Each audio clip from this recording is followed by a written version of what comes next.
Morning, everyone. This is the Insomniac GM.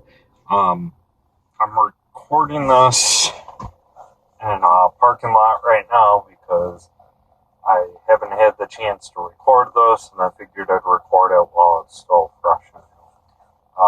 So, just a couple days ago, I finally got to see Dungeons and Dragons: Honor Among Thieves, and I want to give you guys my thoughts. I mean, they're my thoughts. If you love the movie or you hate it, just remember this is my thoughts.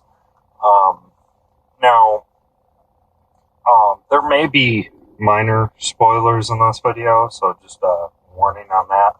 I'll probably put it in the description if I feel it's more, or if I avoid spoilers, period.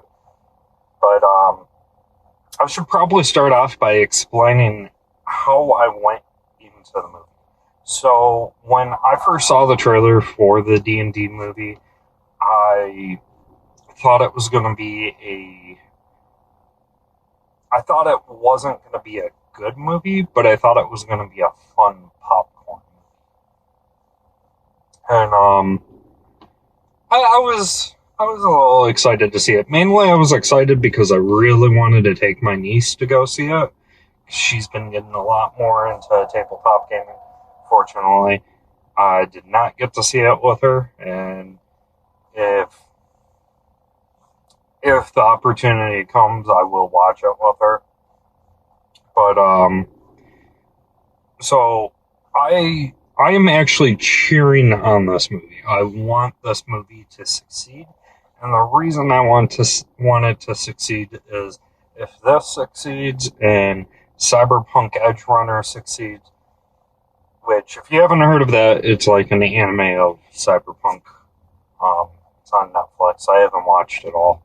I'm really bad with TV. If those do good, then we may see more properties turn into tabletop or tabletop movies and TV shows. There's also Tales from the Loop. That was pretty good. I would love to see a Rifts TV show. So I'm cheering this on. If it succeeds, then I win by getting entertained. So now I should tell you my thoughts. I saw Dungeons and Dragons with my fiance, and she enjoyed it. I thought it was a solid 5 out of 10. It wasn't bad. It wasn't good either. I just I walked out of there like, okay, well, I saw that. I don't have interest in watching it again. Done. Don't hate it. Don't love it. I really didn't laugh at too many jokes. The only time it got laughs out of me was a scene in a graveyard. And that one got a verbal laugh out of me. And then there was like a scene where a paladin's walking. That's the only other time. And even that one, like, it was like a silent laugh because I knew what was coming. But why did I think this movie was mediocre? Well, first off, I don't like Forgotten Realms. It is my least favorite D&D world. But I went into the movie knowing it was Forgotten Realms. I was accepting of that. But I kind of felt like there was the issue with Forgotten Realms for me is it's too magical, and I felt that this movie had that issue too. There wasn't as much magic to the magic, like amazement. Like, I want to see people's eyes like widen with wonder as they see like spells being cast. Instead, in there you have like literally one of the peasants in the movie says, I think it was like their child can cast the same cantrip or whatever, and I was just like, okay, so this is how how magical this is. The characters in there I did not care for.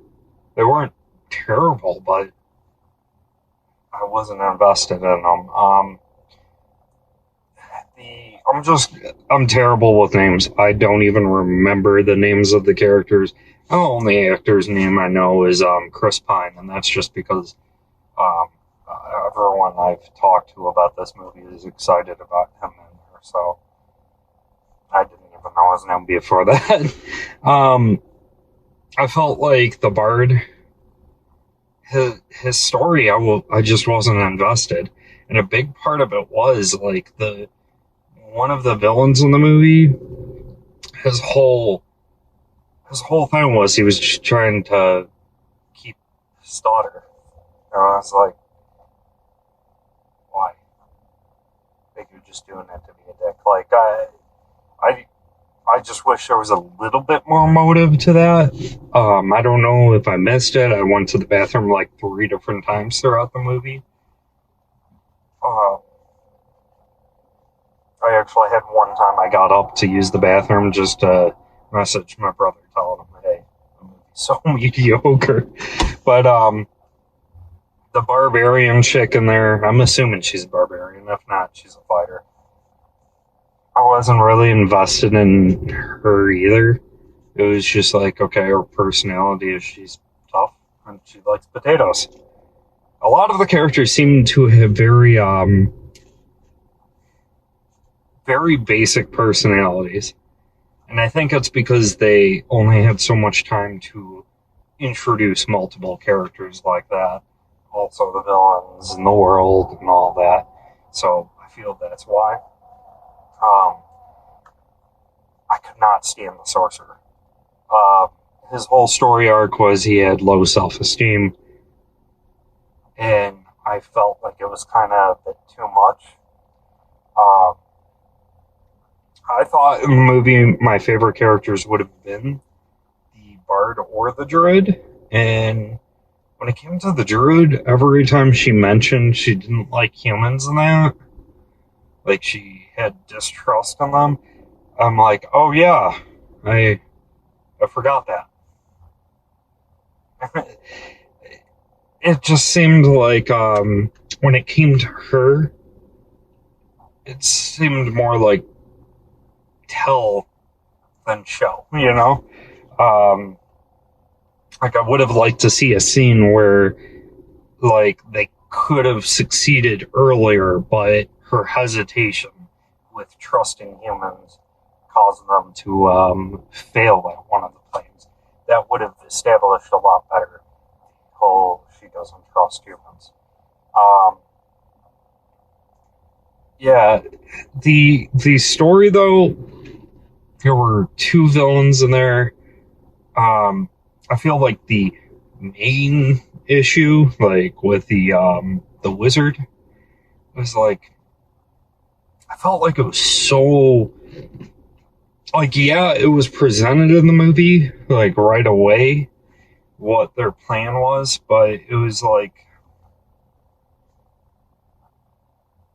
the character's focus on trying to get the dude's daughter back just kind of put that whole evil plan in the background, and it was just I felt I was not invested in the stakes, and on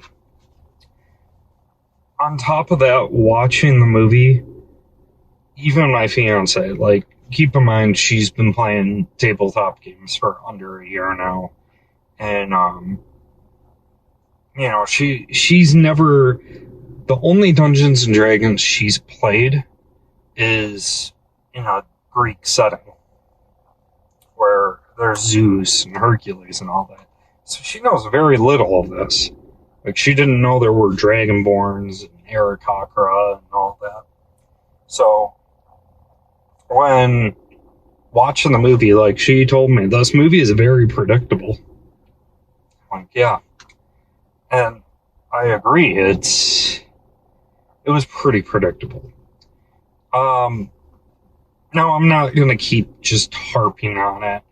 I do love the fact that they established a lot of a lot of different Dungeons and Dragons monsters.